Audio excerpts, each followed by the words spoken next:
नमस्कार, 20 मिनट 20 खबर में आप सभी का बहुत बहुत स्वागत है। मैं हूं आपके साथ ऋषिका। अगले 20 मिनट में हम आपको 20 अहम खबरों से रूबरू कराने वाले हैं। तो चलिए शुरू करते हैं 20 मिनट में 20 खबरों का सिलसिला। आरटीपीसीआर मशीन जयपुर पहुंच गई है। जयपुर के राज्य पशु निवारण केंद्र आरटीपीसीआर मशीन आने के बाद अब सैंपल के लिए राजस्थान के बाहर दूसरे राज्य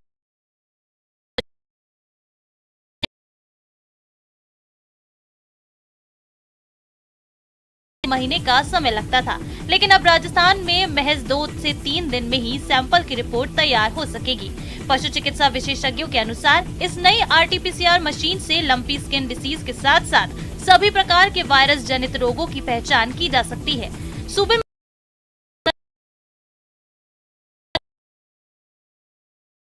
हुआ है। भारत में पाकिस्तान की शहबाज सरकार बताया गया कि एक लीगल शिकायत मिलने के बाद उसने ऐसा कदम उठाया है, माना डिजिटल स्ट्राइक की हो। इसके पहले भी देश विरोधी कंटेंट वाले 55 यूट्यूब चैनल जारी नहीं किया गया है। पाकिस्तान लंबे समय से सोशल मीडिया मंचों के जरिए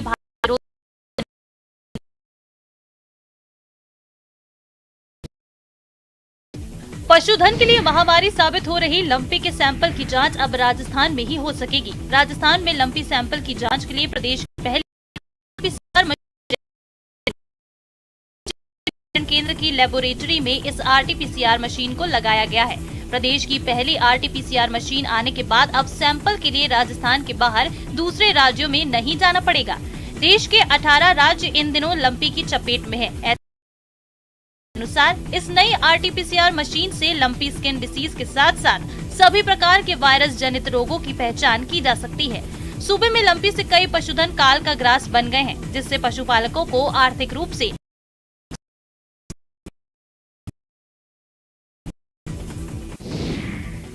इलाहाबाद केंद्रीय विश्वविद्यालय में 400% की वृद्धि के खिलाफ छात्रों का आंदोलन लगातार 25वें दिन भी जारी रहा। संयुक्त संघर्ष समिति के बैनर तले छात्रा आर या पार की लड़ाई लड़ रहे हैं। इस लड़ाई में छात्र मरने के लिए भी तैयार हैं।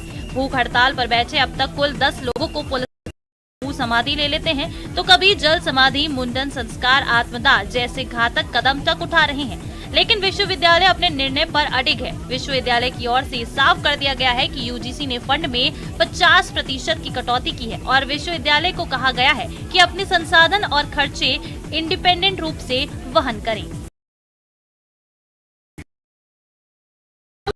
पर एवलांच का एक वीडियो सोशल मीडिया पर फिर वायरल हो रहा है। वायरल वीडियो में बहुत ही तेजी के साथ बर्फ का गुब्बार आगे बढ़ रहा है। एवलांच से किसी भी तरह प्रशासन इस बारे में अभी कुछ नहीं बता पा रहा है कि ये वीडियो कुछ किलोमीटर की दूरी पर स्थित है। ये वही हिमालय की हिमाच्छादित झील है जो 2013 में उफान पर थी और आधुनिक उत्तर भारत के पहाड़ी इलाकों सहित पंजाब और हरियाणा में मानसून की फिर से मेहरबानी के चलते रायसरीबार घगर नदी में पानी की आवक हुई है, जिससे किसानों के चेहरे खिल गए हैं। बरसात और पानी की कमी झेल रही फसलों को निश्चित तौर पर इससे फायदा मिलेगा।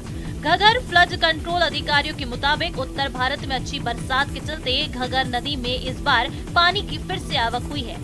वहीं ये पानी राजस्थान में हनुमानगढ़ जिले से प्रवेश करते हुए सूरतगढ़ में नदी पर बने रेलवे पुल को पार कर गया है। अधिकारियों के मुताबिक फिलहाल घगर नदी में 4000 क्यूसेक की मात्रा में पानी छोड़ा गया है। वहीं किसानों की माने तो घगर नदी में पुनः पानी की आवक होने से धान उत्पादक बेल्ट में खुशी का माहौल है। सूरतगढ़ से लेकर श्री विजयनगर और अनूपगढ़ तक के जीबी क्षेत्र के किसान पकाव पर पहुंच रही धान की फसल के लिए लगातार सिंचाई पानी की बाट जो रहे थे। ऐसे में घगर नदी में बरसाती पानी की आवक ने दोहरी राहत प्रदान करने का काम किया है। यूपी के अलीगढ़ में स्वास्थ्य विभाग और स्कूल प्रशासन की बड़ी लापरवाही का एक मामला सामने आया है। सरकारी विद्यालय में पढ़ने वाले लगभग 150 बच्चों को स्कूल का गेट बंद करने के बाद जबरन वैक्सीन की डोज लगा दी गई। वैक्सीन की डोज लगने के बाद लगभग 50 से अधिक बच्चों की तबीयत बिगड़ गई, जिन्हें आनन फानन में स्थानीय अस्पताल में भर्ती कराया गया। परिजनों का आरोप है कि बिना हमारी अनुमति के बच्चों को वैक्सीन क्यों लगाई गई। वहीं बच्चों की माने तो उनका कहना है कि उनके साथ मारपीट की गई और उसके बाद वैक्सीन की डोज लगाई गई, जिससे उनकी तबीयत बिगड़ गई। वहीं छर्रा सामुदायिक स्वास्थ्य केंद्र के चिकित्सा अधीक्षक डॉक्टर अवनेंद्र यादव ने जानकारी देते हुए बताया, बृहद बूस्टर अभियान चलाया जा रहा है। इसी के तहत टीडी और डीपीटी के टीके लगाए जा रहे हैं। डीपीटी के टीके के बाद अधिकतर बुखार आता है, इसलिए बच्चों के अंदर बुखार की शिकायत रहेगी।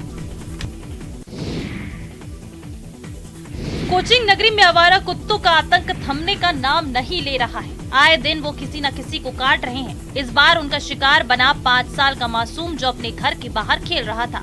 गुलाबबाड़ी निवासी चंद्र प्रकाश ने बताया कि 5 साल का बेटा भूमेश बच्चों के साथ घर के बाहर खेल रहा था। तभी गली में 3-4 आवारा कुत्तों ने अचानक बच्चों पर हमला कर दिया। कुत्ते भूमेश को खींचकर 10 फीट दूर तक ले गए। उसे पीठ पर बुरी तरह से नोच डाला। कुत्तों के हमले से बच्चा चिल्लाने लगा तो सड़क पर खड़े लोग बचाने के लिए दौड़े और कुत्तों को वहां से किसी तरह भगाया। तब जाकर बच्चे की जान बची।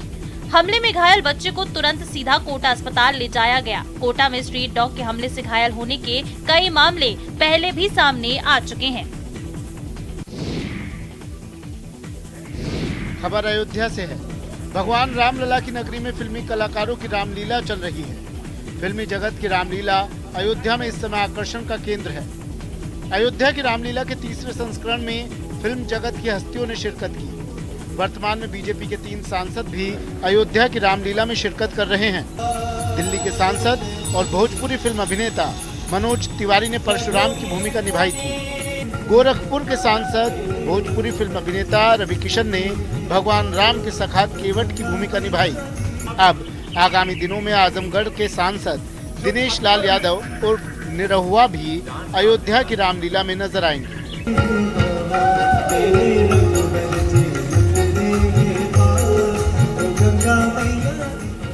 फिल्म अभिनेता रवि किशन ने कहा कि हम अयोध्या भगवान राम की जन्मस्थली पर भगवान राम के सखा केवट के तौर पर अयोध्या की रामलीला में अभिनय कर रहे हैं। यह हमारे लिए सौभाग्य का विषय है। देश में धार्मिक आस्था को लेकर कई चमत्कार सामने आ चुके हैं। ऐसा ही एक चमत्कार झांसी में भी देखने को मिला, जहां नवरात्र के दिनों में मां दुर्गा की प्रतिमा के मुख से गंगा जल की धारा बहती हुई देखी गई। ये चमत्कार झांसी में प्रेमनगर थाना क्षेत्र के पुलिया नंबर 9 के महाराज सिंह मोहल्ले में देखने को मिला, जहां एक पंडाल में मां दुर्गा की प्रतिमा के मुख से अचानक गंगा जल धारा बहने लगी। मां दुर्गा के मुख से गंगा जल की धारा बहती देख भक्तों का हुजूम पंडाल में इकट्ठा हो गया। रात के समय जब पट बंद किए जा रहे थे, तब पुजारी को मां दुर्गा की प्रतिमा के मुख से गंगा जल बहता हुआ दिखा। दुर्गा प्रतिमा के मुख से गंगा जल बहने की चर्चा जंगल में आग की तरह पूरे जिले भर में फैल गई। मौके पर जुटी भक्तों की भीड़ ने मां दुर्गा की पूजा अर्चना शुरू कर दी। वहीं इसे भक्त चमत्कार मान रहे हैं और ये पूरा मामला सोशल मीडिया में जमकर वायरल भी हो रहा है।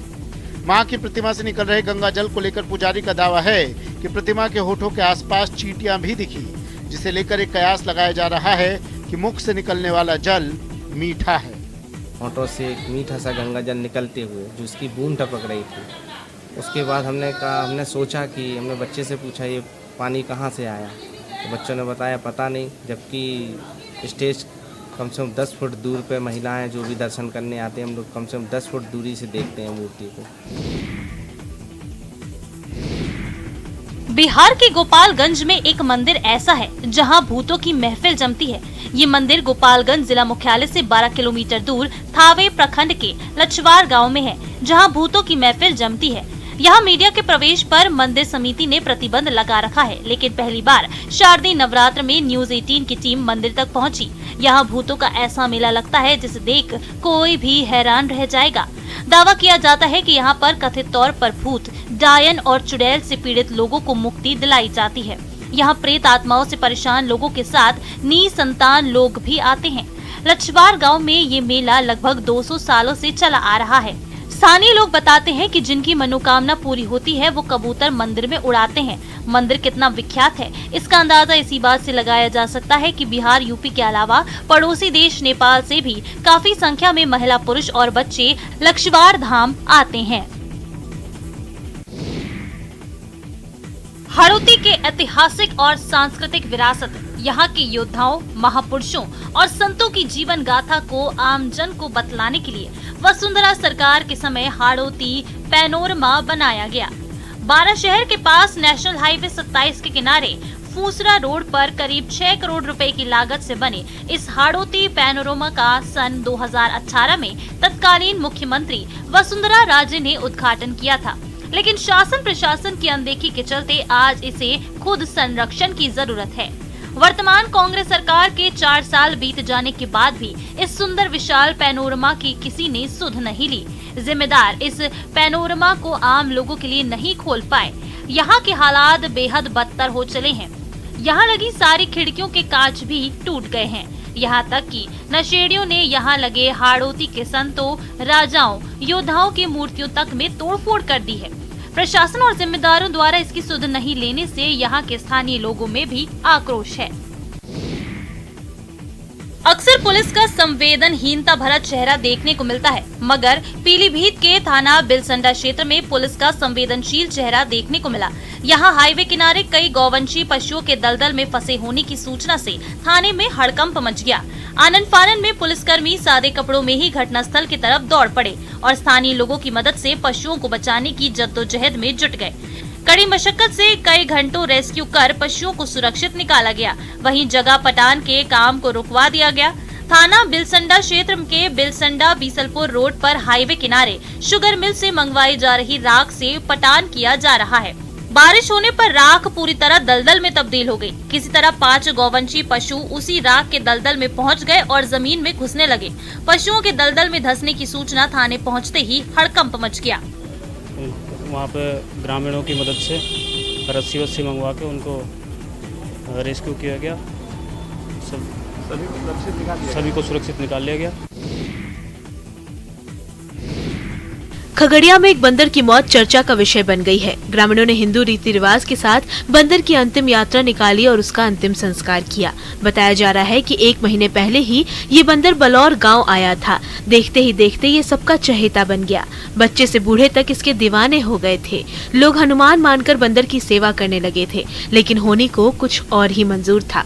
करंट लगने से बंदर की मौत हो गई। जब बंदर की मौत हुई तो पूरे हिंदू रीति रिवाज के साथ अंतिम यात्रा निकाली गई और मुंगेर के गंगा घाट पर उसका अंतिम संस्कार किया गया।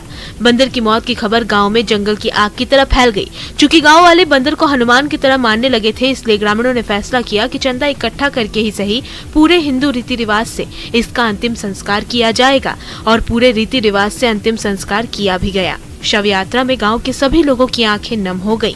गमगीन माहौल में लोगों ने उनके चहेते बंदर को अंतिम विदाई दी।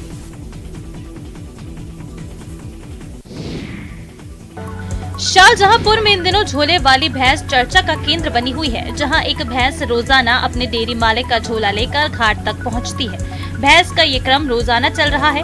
जो भी इसे देखता है वो इसका वीडियो बनाए बिना नहीं रह सकता। ऐसा ही किसी ने इसका वीडियो बना लिया और वायरल कर दिया। अब ये वीडियो सोशल मीडिया पर वायरल हो रहा है। तस्वीरों में साफ देखा जा सकता है कि किस तरह से एक भैंस अपनी सींग में झोले को बड़े ही शालीन तरीके से ले जा रही है।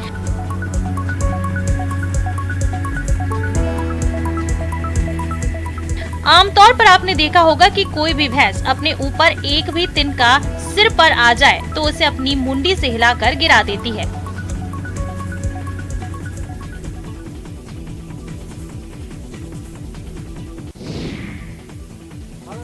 मॉनसून में 3 महीने तक बंद रहने के बाद रणथंभौर नेशनल पार्क देशी और विदेशी सैलानियों के पार्क भ्रमण के लिए खोल दिया गया है।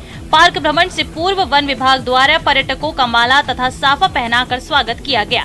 इस अवसर पर कलेक्टर सुरेश कुमार ओला ने हरी झंडी दिखाकर पर्यटक वाहनों को पार्क भ्रमण के लिए रवाना किया। आज से नए पर्यटन सत्र का भी शुभारंभ किया गया है। नेशनल पार्क की ओपनिंग के दौरान वन विभाग तथा जिला प्रशासन के कई आला अधिकारी भी मौजूद रहे। वन विभाग द्वारा स्वागत सत्कार किए जाने से पर्यटक भी खासे अभिभूत नजर आए। आज से 7 दिवस तक वन विभाग द्वारा वन्य जीव संरक्षण के लिए विभिन्न कार्यक्रम आयोजित किए जा सकेंगे। नेशनल पार्क भ्रमण की आज पहली ही पारी में पार्क की क्षमता के अनुसार भेजे जाने वाले सभी 80 वाहन पूरी तरह से फुल नजर आए। पर्यटकों में भी पार्क भ्रमण को लेकर गजब का उत्साह देखने को मिल रहा है। देश का सर्वाधिक लोकप्रिय टाइगर रिजर्व में से एक कान्हा राष्ट्रीय उद्यान का गेट 3 महीने के इंतजार के बाद पर्यटकों के लिए एक बार फिर से खुल गया। खटिया मुक्की सरही के गेट से पर्यटक यहां प्रवेश कर सकेंगे। कान्हा के गेट खुलते ही बड़ी संख्या में पर्यावरण प्रेमी और पर्यटक पहुंचे, जहां उन्होंने चीतल, बारहसिंगा, बाघ और भालू के आसानी से दीदार किए, जिसे पर्यटक देख काफी खुश हुए। 3 महीने के लंबे इंतजार के बाद पहले ही दिन करीब 32 गाड़ियां सफारी का लुत्फ लेने के लिए कान्हा नेशनल पार्क के गेट के अंदर पहुंचे। इस दौरान बैंगलोर, केरल, मुंबई से पर्यटक पहुंचे, जहां उन्होंने प्राकृतिक सौंदर्यता को बहुत करीब से देखा। इस दौरान पार्क अधीक्षक ने बताया कि पार्क में प्रवेश से कोरोना गाइडलाइन का ध्यान रखते हुए सुरक्षा के सभी इंतजामों के बाद पार्क में प्रवेश दिया जा रहा है, जिससे पर्यटक प्राकृतिक सौंदर्यता को आसानी से और बहुत करीब से आसानी से देख सकें। अलवर जिले का विश्व प्रसिद्ध सरिस्का बाघ अभयारण्य पर्यटकों के लिए खुल गया है। सरिस्का प्रशासन ने 3 महीने बाद पर्यटकों के लिए इस पर्यटन सीजन की शुरुआत के पहले दिन सुबह करीब 6:30 पर पहली सफारी को प्रवेश दिया। सरिस्का प्रशासन ने पर्यटकों को तिलक लगाकर, माला पहनाकर और मिठाई खिलाकर स्वागत किया। बड़ी संख्या में पर्यटक घूमने के लिए सरिस्का पहुंच रहे हैं। सुबह की पारी में 35 जिप्सी और कैंटर से पर्यटकों को पार्क में प्रवेश दिया गया। करीब 126 पर्यटकों ने आज पहली पारी में प्रवेश किया। सरिस्का के अधिकारियों को उम्मीद है कि इस सीजन में ज्यादा पर्यटकों की आमद होगी। पर्यटकों के लिए जल्द ही नए रूट खोले जाएंगे। नए रूट पर काम चल रहा है। बफर जोन में शुरू हुए नए रूट का भी सरिस्का को फायदा मिलेगा। पिछले 2 साल से कोरोना काल के मायूसी के बाद कटिहार में इस बार एक से बढ़कर एक दुर्गा पूजा का आयोजन किया जा रहा है। इस बीच दुर्गा पूजा के भव्य आयोजन के मामले में बहुत पुराने समय से ही अपनी खास पहचान रखने वाले कटिहार बिनौदपुर चुनागली पूजा समिति इस बार भव्य पूजा पंडाल का निर्माण करवा रही है। नाव पर बौद्ध मंदिर के प्रारूप के इस पंडाल का एक धार्मिक महत्व भी होने की बात पूजा के आयोजन समिति से जुड़े लोग कह रहे हैं। नाव पर बौद्ध मंदिर के प्रारूप के इस पंडाल का एक धार्मिक महत्व भी होने की बात पूजा के आयोजन समिति से जुड़े लोग कह रहे हैं। आयोजकों की माने तो इस बार हाथी से मां दुर्गा के आगमन और नाव से विदाई है, इसलिए ये आकर्षक पंडाल इस बार सभी का ध्यान आकर्षित करेगा।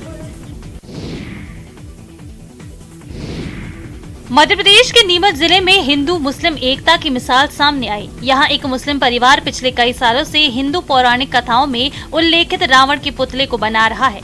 शहर के इकराम शेख का कहना है कि वो 4 दशकों से रावण बना रहे हैं। वहीं उनके परिवार द्वारा ये काम पिछली 4 पीढ़ियों से किया जा रहा है। 15 लोगों का उनका परिवार इस बार भी पिछले 15 दिनों से अपने हाथों से ही रावण के पुतले को तैयार कर रहा है।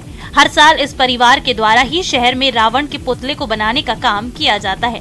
शहर के इन कारीगरों का कहना है कि रावण एक बुराई का प्रतीक था, जिसे मारकर प्रभु श्री राम ने बुराई पर अच्छाई की जीत हासिल की थी। बिल्कुल इसी तरह क्यों ना सभी लोग अपने अंदर की बुराइयों को खत्म करते हुए मर्यादा पुरुषोत्तम राम के पथ पर चलने की कोशिश करें। उन्होंने कहा कि समाज में संदेश देने के लिए पहले खुद ही शुरुआत करते हुए अपने अंदर की बुराइयों को खत्म करना चाहिए।